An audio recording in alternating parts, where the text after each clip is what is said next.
Good afternoon, ladies and gentlemen. I think first what I'll do is I'll ask the Secretary of Public Prosecutions to do some introductions. Welcome to the Office of the Director of Public Prosecutions, Kenya. The Office of the Director of Public Prosecutions is an independent office created under Article 157 of the Constitution to exercise state powers of prosecutions.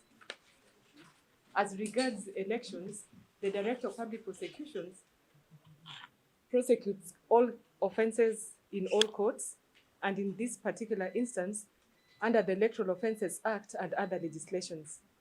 We all know that an election that is marred by violence, corruption, intimidation, or coercion can be nullified.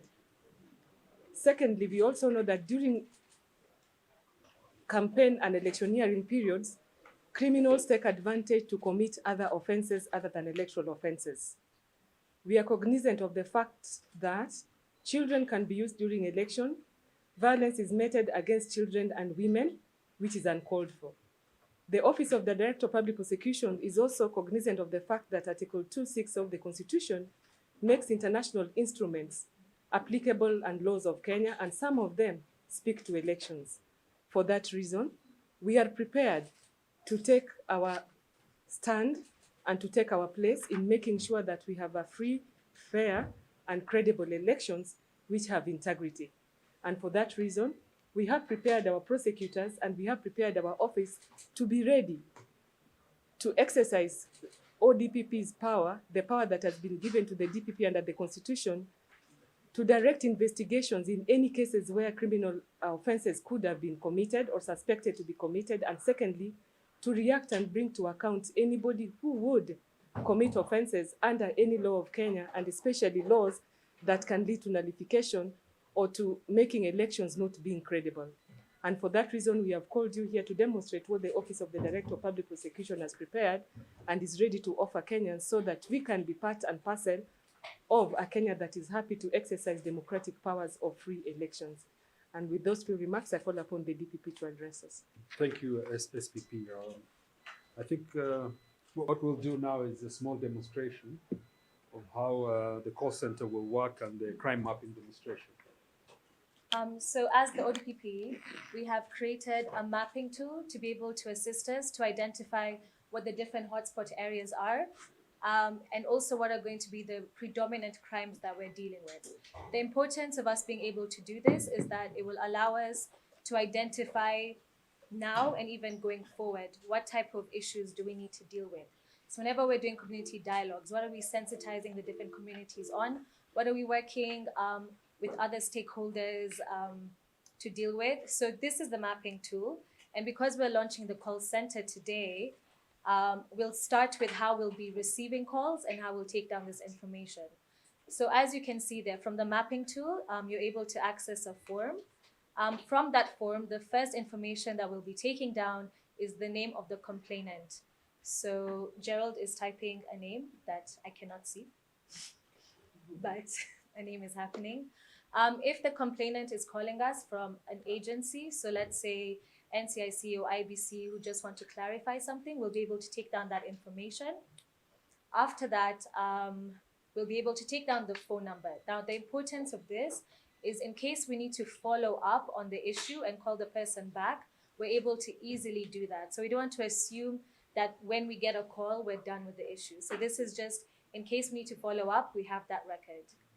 Now, we also are aware that just because we've said it's a call center for election offences, that it should go beyond that. So if someone needs to call us about just a follow-up of their case, they can do that. We're not going to turn you away. So for categorizing, we do have the option of other, but if it's an election offence or hate speech offence, we also cover that. Now we go down to the description part, and this allows us to go further into what the issue that the person is describing to us. So if it's an other, we can tell that one of the calls we received was someone following up on one of their files, and we were able to help them with that. So yeah, as I said, it doesn't have to be election-related offences. We're here to serve the public, regardless of what the issue is. So after that, we have the date, obviously, just to know when we've received calls. and also to just be able to understand the volume of calls that we're receiving in any given day. Now, because it's a mapping tool, it allows us to put down the county that we're receiving the call from, and this just allows us to now do the mapping. So we can be able to tell where are we receiving most of the calls from and what are their issues. The latitude and longitude part of the form automatically fills out. The prosecutor will then go ahead to fill out the county again, and then we have action. So are we referring the person who's called us to another agency? Are we telling them we're going to look at their case and call them back? So action just covers all of those parameters of what have we decided to do. Now we then have action officers. So the call center will be manned by a group of 8 people in different shifts. And it's just good to know for accountability purposes who exactly is receiving the call and who's going to act on it. And then we have status. So status is maybe it's been resolved, maybe it's pending, maybe it's been forwarded to another department. After all of this information has been captured, we then submit it, and it will automatically appear on our mapping system in real time. So we're able to see in real time exactly what the issues we're dealing with are. So that's the form that right now Gerald just filled in. And as you can see, at the click of a button, you're able to see exactly the type of complaints that we're receiving. Now, this is actually very complementary to what we're collecting in regards to election offenses and hate speech. So the amazing thing is we realize that not every case that someone has will necessarily will reach us through a charge sheet. And so we're able to fill in the gap of no charge sheet with the call center. And now in regards to charge sheets that we receive, we have the form for election offenses. So here we're able to take down the name of the prosecutor, the name of the accused, the date of the offense. We have broad categories for classification purposes in regards to the type of offenses, whether it falls under use of sexual and gender-based violence, whether it's intimidation, whether it's ballot stuffing, whether it's voter intimidation. Like, we're able to capture all of that information. And then in the description, we're able to take down exactly what the laws that were contravened were. So, you know, we're mapping. So we're back to the mapping aspect of it. We're able to take down the county and able to take down the court station, so we can know exactly which court station the issue has gone to. Now, we implemented into the mapping tool the decision to charge. And there we're able to say yes or no. And this also fills in the gaps where maybe the police have more matters that they've reported and we have less. And we're able to see why, because we possibly didn't go ahead and charge it. And at the status part, we give the reasons why, which is maybe we needed more evidence or further investigation. And all of that then comes into, as you can see now, that is the data that includes both the charge sheets that we've received and the call center complaints. And we're able to get a really holistic view of what is happening in the country as the prosecutor's office.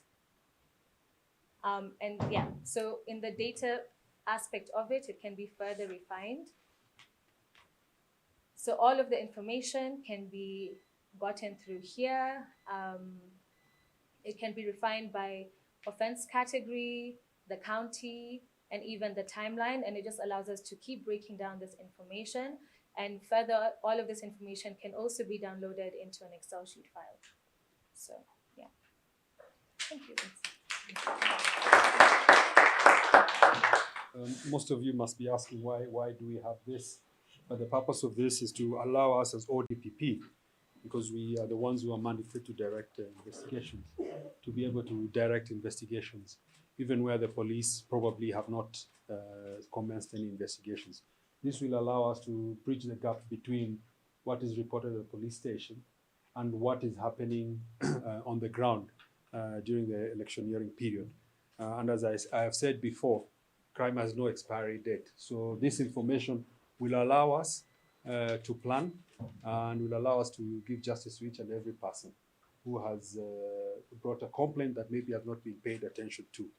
In addition to what Leila has just taken us through, we will also be able to feed in here every morning reports from also the media and other sources. So we will have about 3 categories here. Information that is coming from the prosecutors and the police, and information that is coming from the public, and information that we will be mining from the media. And with this, we will be able to correlate it with the kinds of crimes that we are getting in terms of the charge sheets and the reportings that the police are bringing. And this really serves to bridge that gap that has been there before, where individuals say a crime has occurred, but nothing has been done. So I will allow the guests who are part of our partners maybe say some brief remarks. And maybe I can start with ICJ. Good afternoon. I'll make statements on behalf of ICJ Kenya, that is on behalf of the Council, the Secretariat, and the membership. As you all know, we are now 6 days to elections, and it is exciting that the ODPP has launched this very important call center that will be important for taking of information, collating, triangulating, and also ensuring that we have a very key record of all the matters that are reported on this election, and particularly election offences and election violence. So allow me to read the remarks of our council chairperson as they are. Kenya is gearing up to hold its 3rd election under the Constitution 2010, and there are mixed feelings in the air. There are feelings of excitement and there are feelings of fear in equal measure. Unfortunately, an election season, which is an opportune moment to evaluate the governance and leadership of a nation, is also a period of utmost uncertainty characterized by violence. The 2007-2008 post-election violence was a dark period in our history that triggered various reforms through the Ransley and Kriegler reports on police reform and election management. We are seeing some of the benefits of that reform here. ICJ Kenya has supported the creation of various institutional offices, and particularly we laud the creation of the Independent Public Prosecution Office. We are encouraged by the structures that have been created since its inception and the various agendas that have been formed through this office.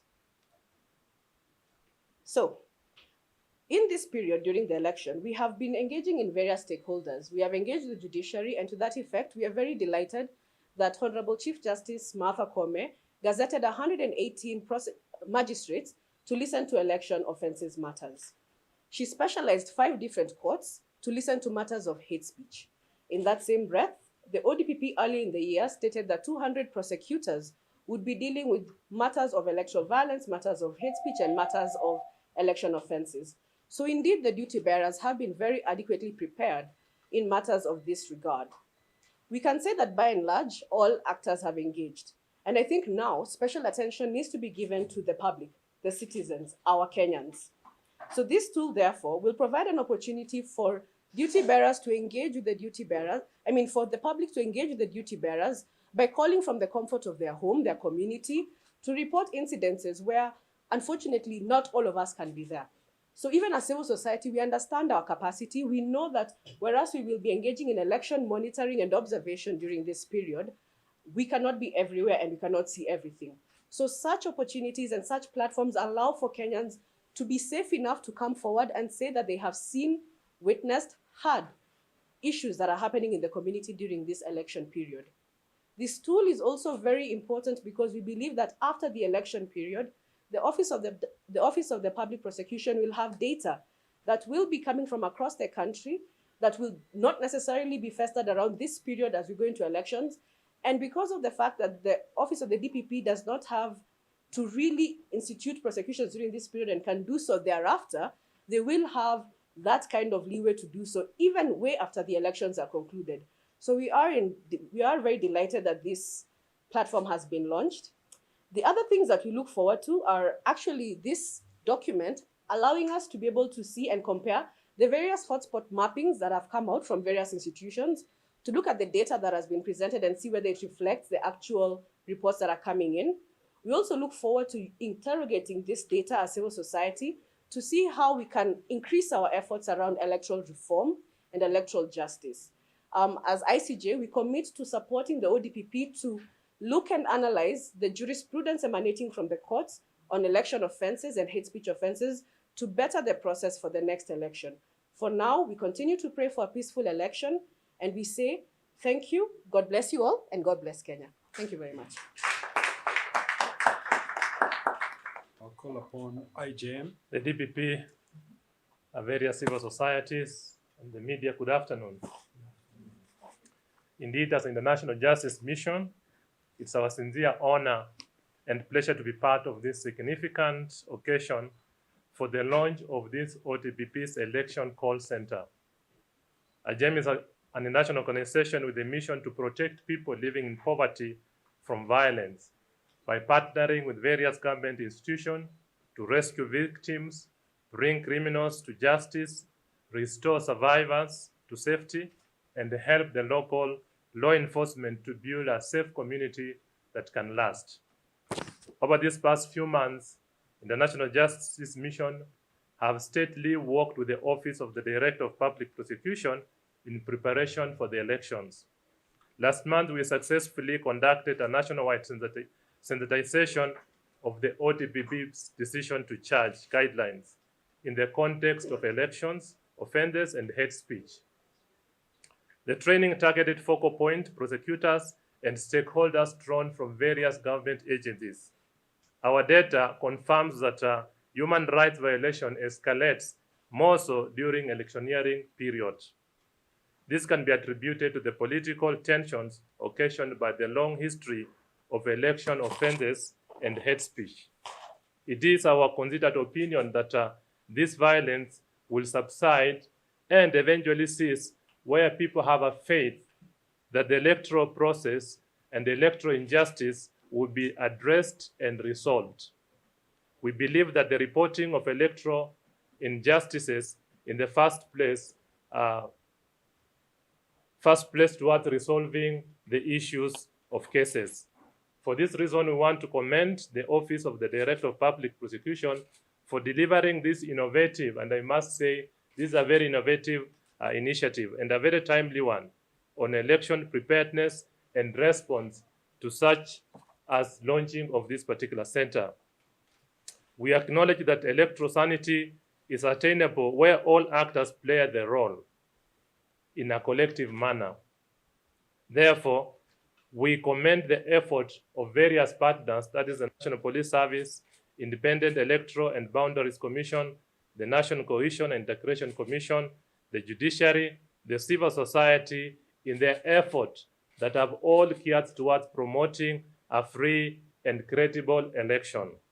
Lastly, we want to urge all Kenyans to utilize this toll-free number, and it's our belief that it will be publicized so that every Kenyan can be able to use it and report cases of offense.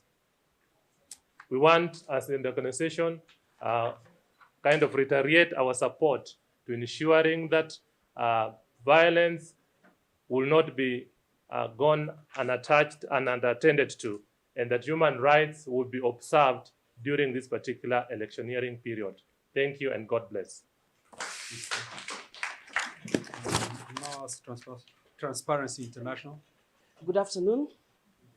I join my colleagues in civil society in congratulating the Director of Public Prosecution for the launch of this call center, which is very timely. And for us, as Transparency International Kenya, we have been monitoring the campaigns, particularly the use of public resources and other corruption-related offenses in regard to the elections. As we speak, we have about 1,200 cases that have been lodged into a portal that we are using for purposes of documenting evidence in regard to this.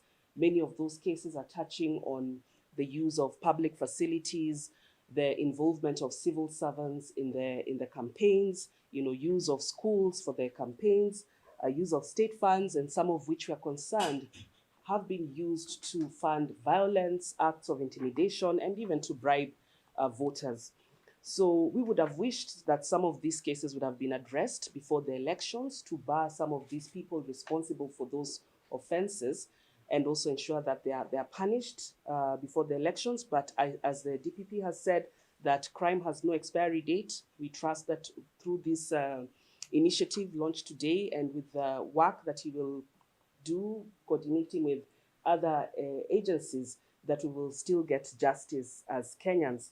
And particularly that these cases, as we document them, as we address them, will also help us to better manage election-related offences into the future. It's not just about August 9th, but we will also have other elections coming thereafter. We're also particularly concerned in regard to the enforcement of election laws, particularly those provisions that guard against the use of public resources. You may be aware that Section 14(2) of the Elections Act requires the Independent Electoral Boundaries Commission to request elected officials to state any resources under their custody as they go into the election. There was a notice issued in all in printed media, but no state officer, as per feedback we got from IBC, complied with this provision. So it is no wonder that we are seeing such abuse of public resources during this time, but we are confident that with this initiative, we'll be able to get action, even if it comes after the election day. So once again, DPP, congratulations for this initiative. Nimeambiwa nizungumze Kiswahili. Nafikiri labda kwa sababu mimi natoka Mombasa na wameona labda mimi ndio nitaweza kuzungumza Kiswahili. So nataka kushukuru afisi ya mkuu wa mashtaka kwa kuweza kutualika sisi hapa katika uzinduzi huu wa kituo cha simu, na ni shughuli muhimu kwa sababu tunajua kama nchi swala la makosa ya kijinai hasa wakati wa kura yamekuwa yakiepukika kuweza kufuatiliwa. Tunapozungumza hivi sasa kuna mambo yalitokea 2007, 2013, vile vile 2017 ambayo bado hayajafuatiliwa. Mwenzangu amezungumzia kesi ya Baby Pendo wa Kisumu na wengineo, na haya yote ni kwa sababu ule ushahidi ambao unatakikaniwa kwa wakati haukuweza kupatikana. Kwa hivyo umuhimu wa kituo hiki ni kwamba mtu yoyote popote pale alipo anaweza kupiga ripoti, ule ushahidi bado akiwa nao, na ule ushahidi utaweza kushughulikiwa kwa wakati mwafaka. Sisi kama shirika la Haki Afrika tuna furaha kuwa hapa, sababu mara nyingi kupata afisi kubwa kama hizi huwa ni shida. Lakini sasa kwa kupitia kituo hiki tutaweza kufikisha ule ujumbe kwa wakati unaofaa. Kwa hivyo ni hatua nzuri. Na kama tunavyojua mara nyingi watu walioko nje ya Nairobi husahaulika. Mara nyingi huwa hawawezi kufikia. Tunajua afisi ya DPP iko na afisi kila mahali, lakini kuna sehemu zingine za ndani kule mashambani wao bado hawana uwezo. Lakini kwa njia ya mtandao sasa, kama tunavyoona, mtu yoyote popote pale alipo anaweza kupiga ripoti, kutoa malalamiko yake, na awe ana hakika kwamba hayo malalamiko yataweza kushughulikiwa. Kwa hivyo hii ni hatua kubwa, na ombi ni kwa wananchi.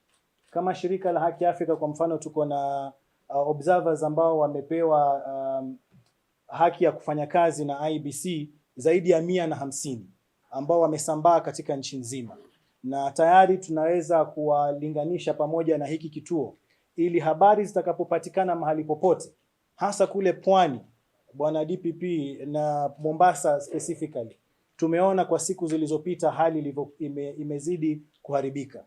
Si kitambo MRC walishikwa 82 wanaoshukiwa kuwa ni miongoni mwa wale ambao wanafuatilia hilo gengi, ambao walikuwa wanajaribu kuapishwa kwa masala ya kura.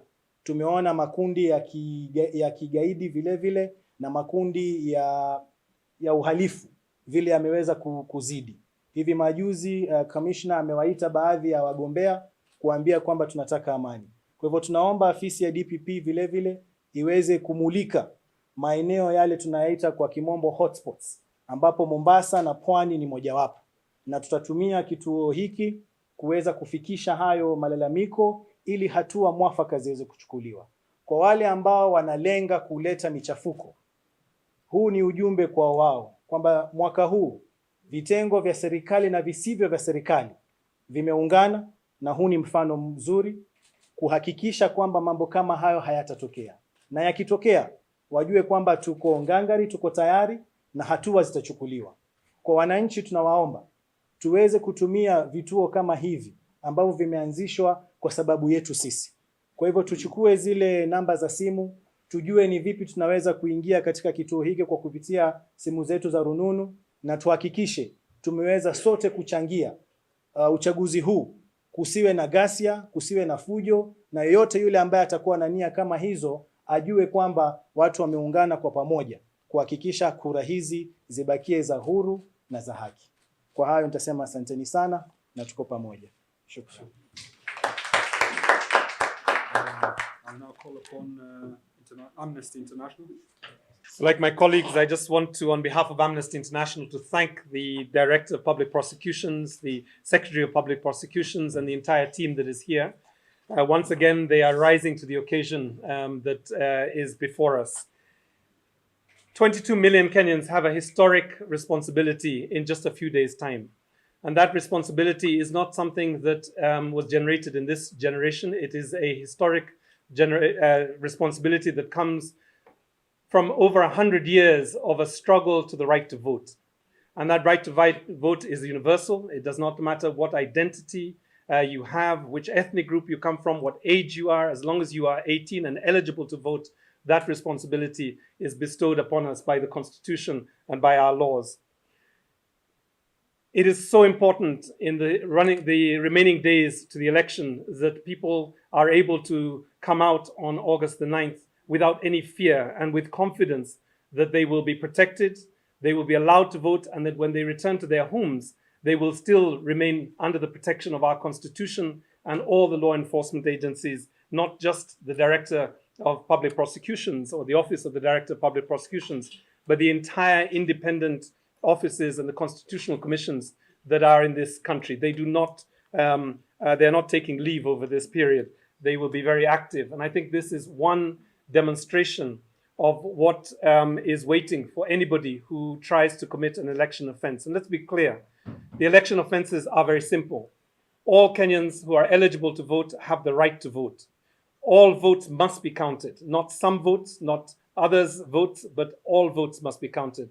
And everybody has the right to vote in an environment that is free of intimidation, that is free of violence, and is free of bribery. Now, we have seen a number of instances, and my colleagues have spoken about this, a 45% increase or spike in hate speech and disinformation on our channels, videos that are doctored to essentially divide our people and to cause violence. We have seen the prevalence many, many times of voter bribery in the many rallies that have taken place. And we have incidences, I think, from the Media Council of up to 50 journalists who have been assaulted in the course of their duty. But having said that, this has been a relatively peaceful lead up to the elections. And we have to commend all the authorities, not only the National Police Service, the Ministry of Interior, but the independent agencies that have begun to reduce levels of violence and reduce levels of anxiety within the country.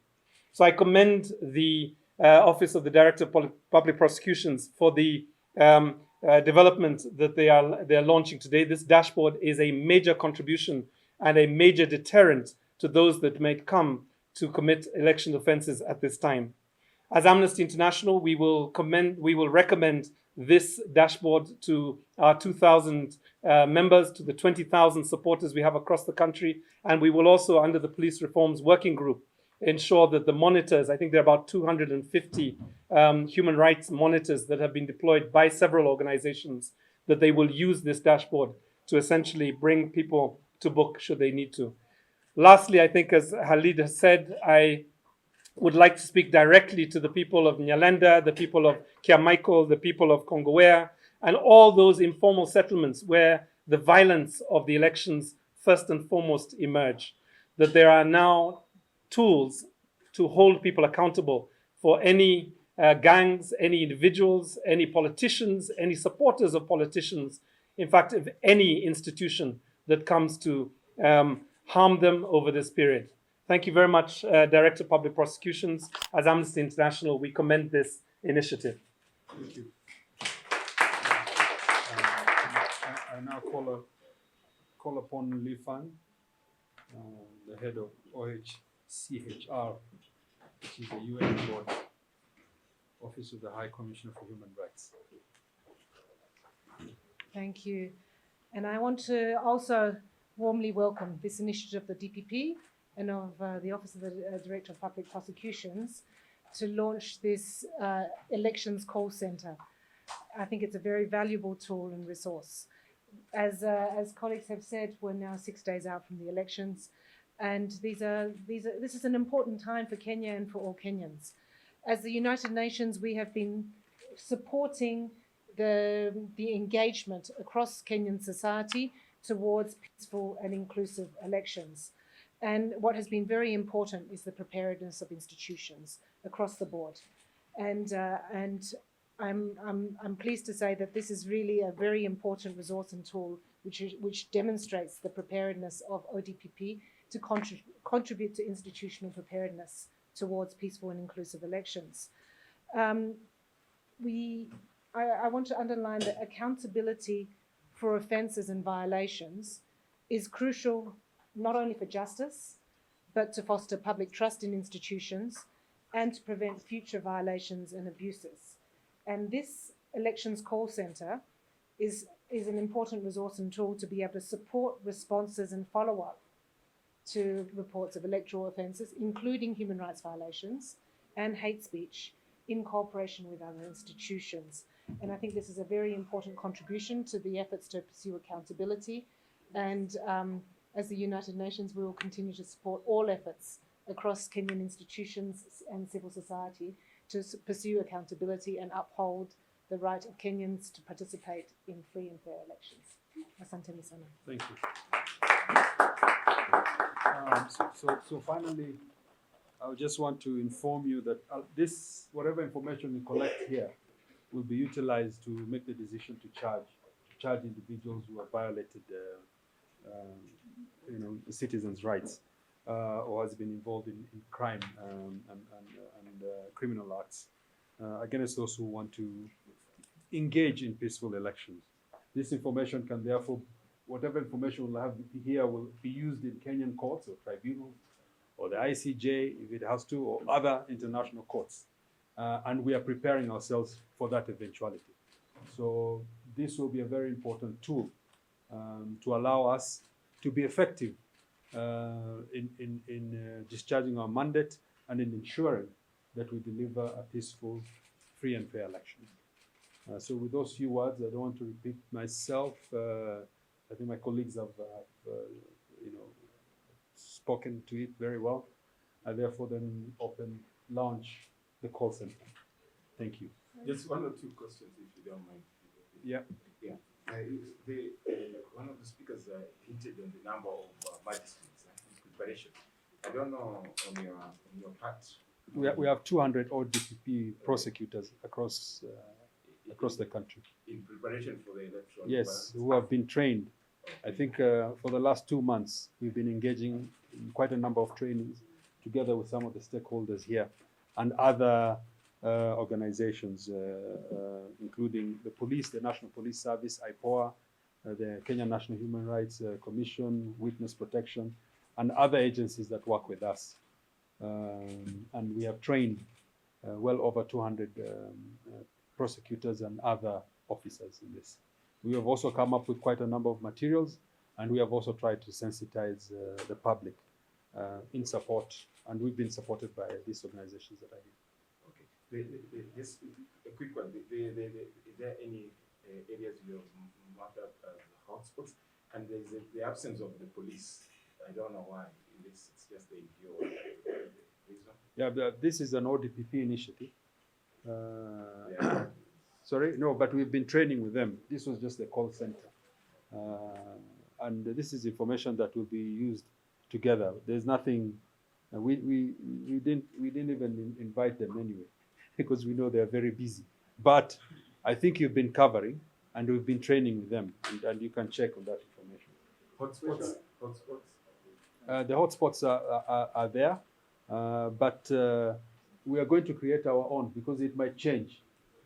It might change depending on the information that is coming in, where we are not going to be stuck to particular areas, but we have common hotspots with the police that we shall be especially looking into this. In a situation whereby the information is a bit sensitive and the caller or the person giving the information will want to remain anonymous, how do you deal with that? We will ensure that they remain anonymous, but we will also try and make sure they understand that we will need witnesses. We will need to know where and what is happening.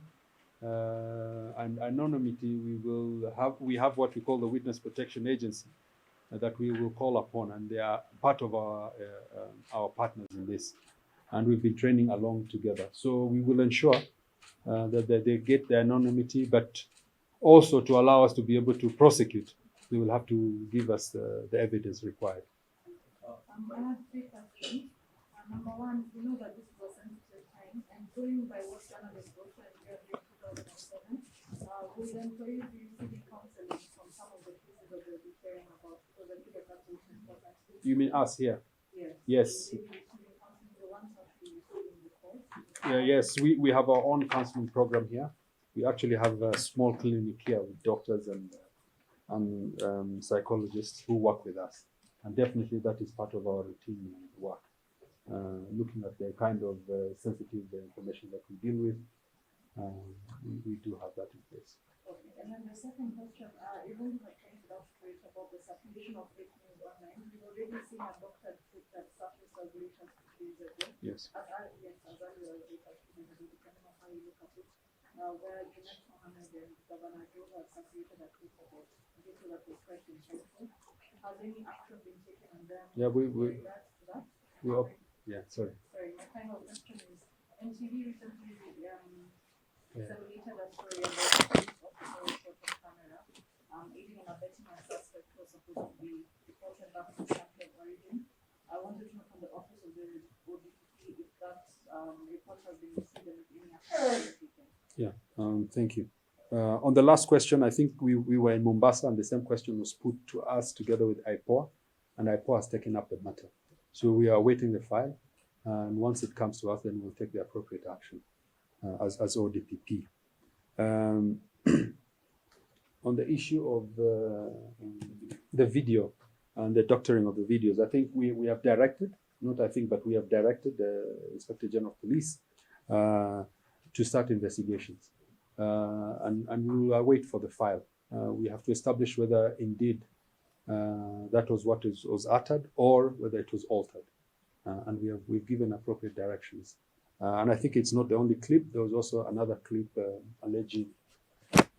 allegedly made, a phone call made between IEBC officials and a party official. So that also we have given appropriate directions. And there's quite a number of other offences that have been brought to our attention by IEBC itself on the issue of conduct. We have also taken action and directed the appropriate authorities, especially NPS, ESCC, and NCIC. Sheila spoke of evidence that it's in TI's custody of public individuals who are using state resources to sponsor violence and also during the campaigns. Do you have information about these individuals? Well, I'm not sure about sponsoring violence, but in relation to using state resources, we have quite a number of reports that have been forwarded to us by IEBC. We have tasked and I requested ESCC to begin investigations immediately and bring the report to us.